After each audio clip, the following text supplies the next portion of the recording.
Hello everyone and welcome back to my channel. This is me Anaira. So I hope आप सभी बहुत अच्छे होंगे और खैरियत से होंगे। सो मैं हमेशा से ये चीज़ें कहती हूँ कि जिस तरीके से पॉजिटिव वर्ल्ड है, भगवान है, पॉजिटिविटी है, उसी तरीके से नेगेटिव वर्ल्ड भी है, जो शायद हम कभी देख नहीं पाते, लेकिन समवेयर हम में से बहुत सारे लोगों ने इसे महसूस ज़रूर किया होगा। जैसे हम लोग स्पिरिचुअल चीज़ों को महसूस कर पाते हैं, भगवान को महसूस कर पाते हैं, उसी तरीके से हम लोग नेगेटिव ऑरास को भी महसूस कर पाते हैं। पर क्या सच में इनके साथ छेड़छाड़ करना या इनके वर्ल्ड में इंटरफेयर करना इतना आसान होता है? क्या ये एनर्जीज इतनी अच्छी होती है कि आप इनके लाइफ में इंटरफेयर करो, आप इनके वर्ल्ड में इंटरफेयर कर लो और वो आपको कुछ नहीं करेंगे? यही चीज़ जानने के लिए आज की जो ये कहानी है, ये दो दोस्तों के बारे में है, अवंतिका और अनिका। कहते हैं दोस्ती एक ऐसी चीज़ होती है, एक ऐसा रिश्ता होता है जिसमें कोई भी बाउंडेशंस नहीं होती। आप कुछ सोच समझ के नहीं करते हो, आप बस एक अच्छे बॉन्ड को शेयर करते हो, जहाँ पे सामने वाला इंसान बस आपके भलाई के बारे में सोचता है और आपके अच्छे बुरे हर चीज़ में आपको सपोर्ट करता है। पर शायद ये सच ही कहते हैं लोग कि दो लड़कियों की दोस्ती शायद उतनी भी अच्छी नहीं होती जो शायद दो लड़कों के बीच में होती है। मे बी लोग ये सही ही कहते हैं कि बॉयज़ की फ्रेंडशिप गर्ल्स के कंपैरिजन में ज़्यादा स्ट्रांग होती है और उनके अंदर शायद जेलसी थोड़ा कम होता है कंपैरिजन टू अ गर्ल। ये कहानी अवंतिका और अनिका के बारे में है, जो कि बचपन की दोस्त थी। अनिका और अवंतिका ने बचपन से, इवन वो लोग सेम कॉलोनी में रहते थे, उनके फादर्स जो थे वो सेम कंपनी में जॉब करते थे, जिसके वजह से इनकी फैमिली भी बहुत ही अच्छी फैमिली फ्रेंड थे। एंड इनका आपस में एक दूसरे के घर जाना आना और बचपन से ही एक साथ खेलना कूदना बड़े होना सारा चीज़ एक साथ रहा था। पर अनिका जो थी वो बहुत ही ज़्यादा खूबसूरत थी। मीन्स एक ऐसा बच्चा जिसको देख के ही आपको एडमायर करने का मन करे। And yes, we have to accept this fact कि हम लोग जो चीज़ें ज़्यादा सुंदर दिखती है उसके तरफ थोड़ा जल्दी अट्रैक्ट करते हैं, चाहे ये कितनी भी बात बोल लो कि internal beauty is the priority one, और हम लोग अंदरूनी खुश खूबसूरती देखते हैं। बट ऐसा नहीं होता है, इंसान सबसे पहले आपका आउटर लुक ही देखते हैं, मोस्ट ऑफ द टाइम आपकी अपीयरेंस देखते हैं। और अनिका एक ऐसी बच्ची थी जो बचपन से ही काफ़ी ज़्यादा सुंदर, डांस, सिंगिंग और कल्चरल एक्टिविटीज़ में पार्टिसिपेट करने वाली एक एक्टिव किड, लेकिन पढ़ाई में उतनी ज़्यादा अच्छी नहीं। शी वॉज एवरेज स्टूडेंट, वो ज़्यादा पढ़ने में अच्छी नहीं थी। और उसी के दूसरे तरफ अवंतिका, जो कि दिखने में तो उतनी सुंदर नहीं थे, उसके कर्ली कर्ली से छोटे छोटे से बाल थे, एंड हमेशा वो एक मोटे मोटे से चश्मे पहनती थी। बट वो पढ़ाई में she is a scholar, and वो हमेशा से पढ़ने में काफ़ी अच्छी थी। वो हमेशा पढ़ाई पढ़ाई, बुक्स, बुकिश नॉलेज, उसी में घुसी पड़ी रहती थी। और उसी के ऑपोजिट अनिका, अनिका को खेलना, घूमना, मस्ती करना, एंजॉय करना काफ़ी पसंद था। बचपन की दोस्ती थी जो बड़े होते होते कंटिन्यू तो रही, लेकिन कहते हैं ना, कॉलेज की दुनिया जो होती है वो आपके स्कूल की दुनिया से काफ़ी ज़्यादा अलग होती है। आप एक नए वर्ल्ड को एक्सपीरियंस करते हो, आप एक नई चीज़ों को एक्सप्लोर करते हो। तो फर्दर स्टडीज़ के लिए जब ये दोनों दोस्त बड़े हो जाते हैं तो इनके फैमिलीज़ ने आपस में ही डिसाइड किया कि इन लोगों को बाहर भेजा जाएगा फॉर देयर हायर स्टडीज़, और इन दोनों को एक साथ बेंगलुरु भेजा जाता है। बेंगलुरु में जाके ये दोनों साथ में, इन्होंने एक फ्लैट लिया एंड ये दोनों साथ में ही रहती थी। एक कॉलेज में इनका एडमिशन भी हो जाता है। बट जैसे ही कॉलेज में एडमिशन होता है, कहते हैं ना कि एक सुंदर सी लड़की अगर कॉलेज में एंटर करे तो इट्स वेरी ऑब्वियस कि उसको मेल अटेंशन मिलेगा ही मिलेगा। लोग आपको मुड़ के देखेंगे, लोग आपको एडमायर करेंगे, लोग आपकी खूबसूरती को बहुत ज़्यादा अप्रिशिएट करेंगे और आपकी तरफ डेफिनेटली अट्रैक्ट होंगे। दूसरी तरफ अवंतिका उसके साथ होती थी, पर उसके बारे में कोई बात नहीं करता था, कोई उसके तरफ ज़्यादा देखता भी नहीं था। कुछ दिन और बीतते हैं। टाइम के बीतते साथ क्या होता है कि अब अनिका के अंदर भी ना कहीं थोड़ा वो मेच्योरिटी, नहीं बोलते हैं कि हाँ बचपन की दोस्त थी तो ठीक है ना, तुम दोस्त की तरह रहो, हम लोग उतना ज़्यादा बाहर नहीं जा सकते, क्योंकि ऑब्वियसली अवंतिका को ज़्यादा पार्टीज़ करना, ये वो करना नहीं पसंद था। तो अनिका का वहाँ पे सर्टन एक ग्रुप बन जाता है कॉलेज में, जिसके साथ वो मस्ती करती थी, जिसके साथ वो घूमने जाती थी, क्लबिंग करना, पार्टीज़ करना और डिफरेंट एक्टिविटीज़ करना। इन्हीं सब के बीच में एक लड़का होता है जिसका नाम होता है रुद्र। रुद्र अनिका को काफ़ी पसंद करने लगता है, ऑब्वियसली क्योंकि वो काफ़ी सुंदर भी थी। एंड कल्चरल फेस्ट जब होता था या कोई भी फंक्शंस होते थे कॉलेज में, तो वो हमेशा से सबसे आगे बढ़ चढ़ कर पार्टिसिपेट भी लेती थी। तो ये बहुत ज़्यादा था कि वो काफ़ी अट्रैक्टिव होने की वजह से, और उसके बात करने का तरीका, she was too friendly and she was too frank, कि वो बहुत जल्दी दोस्त बना लेती थी। तो रुद्र जैसे ही आता है और अनिका के साथ काफ़ी ज़्यादा वो बात करने की कोशिश करता है, उससे फ्रेंडशिप करता है और अनिका भी काफ़ी जल्दी उसके साथ दोस्ती कर लेती है। ये सब चीज़ें देख के अब कहीं ना कहीं अवंतिका के मन में थोड़ा बहुत आ गया था कि उसे कोई पसंद नहीं करता। उसी दौरान एक और लड़की होती है जिसका नाम होता है सलोनी। सलोनी हमेशा अवंतिका के माइंड में ये चीज़ डालते रहती है कि अनिका को तो सब पसंद करते हैं, तुम अनिका के सामने कुछ नहीं हो, तुम्हारा कोई हैसियत नहीं है, देखो अनिका कितनी सुंदर दिखती है, वो कुछ भी पहने कुछ भी करे वो कितनी प्यारी लगती है। एंड इन सब चीज़ों से ना धीरे धीरे धीरे धीरे अवंतिका के अंदर बहुत नफरत आ जाती है। जब भी वो रूम वापस आती थी अनिका एंड जब एग्जाम्स के टाइम आते थे और वो उससे नोट्स वगैरह मांगने लगती थी, तो अवंतिका सीधा सीधी डिनाई कर जाती थी कि नहीं मेरे पास नहीं है, तुम अपने नोट्स खुद बनाओ। तो इसी तरीके से देखते देखते फर्स्ट ईयर खत्म हो जाता है और ये लोग सेकेंड ईयर में चल जाते हैं। एज यूजुअल अनिका के काफ़ी कम मार्क्स आए थे, मतलब अनिका बहुत मुश्किल से पास हो पाई थी, मतलब एवरेज 20, उसको 50s में कुछ परसेंटेज आए थे एंड अवंतिका ने टॉप किया था। बट स्टिल लोग बोलते हैं ना टॉपर है लेकिन कोई कुछ खास उसको पसंद नहीं करता, सबको यही बोलता था कि दिन भर बुक्स में घुसी रहती है, ऐसा वैसा। अब धीरे धीरे ना अवंतिका को ये सब चीज़ें ना काफ़ी चुभने लगी। अवंतिका को ये चीज़ लगने लगा कि जो चीज़ अनिका के पास है उससे वो सारी स्टारडम या सारा फेम, सारी चीज़ें और इवन रुद्र भी चाहिए। अवंतिका दिल ही दिल बहुत ज़्यादा अनिका से जलती थी, उसको और कुछ नहीं समझ में आता था, उसको बस एक चीज़ समझ में आता था कि उसको अनिका से उसकी सारी खुशियाँ छीन लेनी है। क्या होता है एक रात जब अनिका पार्टी वगैरह करके वापस आती है तो डिनर के टाइम पे अवंतिका बहुत ही प्यार से उसके लिए खाना बनाती है और उसको बोलती है कि लो मैंने तुम्हारे लिए डिनर बनाया। अवंतिका और अनिका दोनों मिलके वो डिनर खाते हैं और वो लोग दोनों अपने अपने कमरे में सोने चल जाते हैं। उसी रात तो करीब 1:30 के आसपास अनिका जोर जोर से चिल्लाने लगती है एंड ये बहुत शॉकिंग था कि वो उतने जोर से चिल्ला रही थी बट अवंतिका उसके पास तक जाती नहीं है। मतलब वो सुन रही है उसकी आवाज़, वो सब समझ रही है कि वो चिल्ला रही है बट वो उसके पास नहीं जा रही है। नेक्स्ट डे जैसे ही सुबह होता है तो सुबह उठते साथ अनिका और अवंतिका बात करते हैं। अनिका उसको बोलती है कि मैंने रात में बहुत बुरा सपना देखा था और मैंने तुम्हें बहुत आवाज़ लगाई, मैंने तुम्हारे रूम को भी काफ़ी नॉक किया बट तुम नहीं उठी। तो अवंतिका बहाना बना देती है कि हाँ मेरी तबीयत ठीक नहीं थी तो मैंने दवाई ले ली थी और मैं सो गई थी। तो ऑब्वियसली अनिका उतना दिमाग नहीं लगाती और वो उसके बात को मान लेती है और वो बोलती है अच्छा ठीक है कोई नहीं, चल ठीक है। अब क्या होता है ना कि नेक्स्ट डे होता है, नेक्स्ट डे को भी अगेन सेम चीज़ होती है, उसके लिए वो खाना बना के रखती है, वो डिनर में खाना देती है, वो सोने चल जाती है और सेम वो चीज़ रिपीट होती है। 1:30 के आसपास उसे कोई बुरा सपना आता है, वो चिल्लाने लगती है। ऐसा 3 दिनों तक लगातार होता है। जैसे 3 दिनों तक लगातार होता है अनिका को सेम एक ही सपना रिपीटेटिव मोड में आ रहा था, जहाँ पे एक जब वो सोई रहती है तो एक कोई इंसान रहता है, वो उसके ऊपर चढ़ के उसके सीने के ऊपर आके बैठ जाता था और वो इस चीज़ को सोच के बहुत ज़ोर ज़ोर से चिल्लाने लगती थी। अब क्या होता है 3 दिन के बाद जब 4th डे आता है, 4th डे में अवंतिका उसको बोलती है कि ठीक है मुझे ना एक्चुअली घर जाना है, मम्मी की तबीयत ठीक नहीं है तो मैं घर जा रही हूँ, तुम चलोगी क्या? तो वो बोलती है कि नहीं कॉलेजेस खुले हुए हैं, ठीक है तुम जाओ मैं यहीं रहूँगी।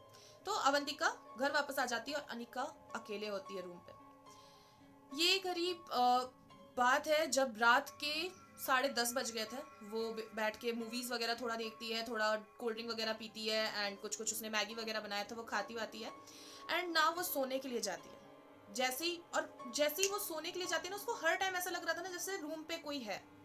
उसको कंटिन्यूअसली ये बहुत ज़्यादा वाइब आ रहा था कि कोई वहाँ पे मौजूद है और मतलब कोई उसके पीछे खड़ा है। कभी उसको ऐसा लगता था जैसे वो सोफे पे बैठी हुई तो उसके पीछे कोई खड़ा है, कभी उसे ऐसा लगता था कि कमरे के कॉर्नर में कोई खड़ा है। और ये ना उसको फ्रीक्वेंटली इस चीज़ का एहसास हो रहा था 4th डे पे।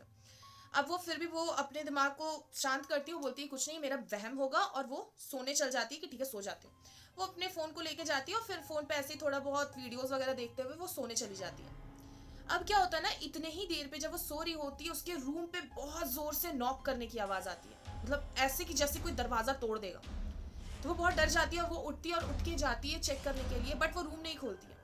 वो अपने फ्रेंड को कॉल करती है और कॉल करके बोलती है कि जो उसके मतलब अपोजिट वाले फ्लैट में रहती थी वो उसको फ़ोन करती है सलोनी को, और सलोनी को फ़ोन करके बोलती है कि सलोनी देखना क्या रूम के बाहर कोई खड़ा है क्या। एंड सलोनी बोलती है कि नहीं, मतलब वो अपने मतलब अपने विंडो से देखती है, वो बोलती है नहीं तुम्हारे रूम के बाहर तो कोई नहीं है। तो अब अनिका को और डर लगने लगता है कि जब कोई नहीं है तो रूम नॉक कोई कौन कर रहा है।